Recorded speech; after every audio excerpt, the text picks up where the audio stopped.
मौलाना फजलुर रहमान साहब चोरों का साथ क्यों देते हैं? मेरा पहला सवाल है कि पहला सवाल में तो ये बात आपने मान ली कि मौलाना फजलुर रहमान ख़ुद चोर नहीं है, ये तो मान लिया ना। तो आप बताएं आपने मौलाना को कितने वोट दिए हैं?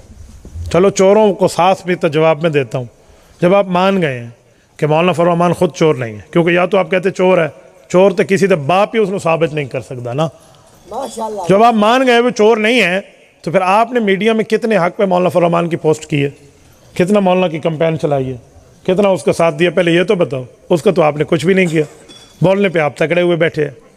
और रह गई आगे चोरों का साथ क्यों देते हैं?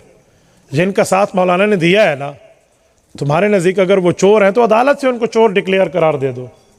अदालत के यहाँ तो वो चोर नहीं है, वो तो कहते हैं इकामा के नाम पे पानामा के मामलात में डाल के किसी और नाम पे निकाल दो, वहाँ तो चोरी साबित नहीं होती।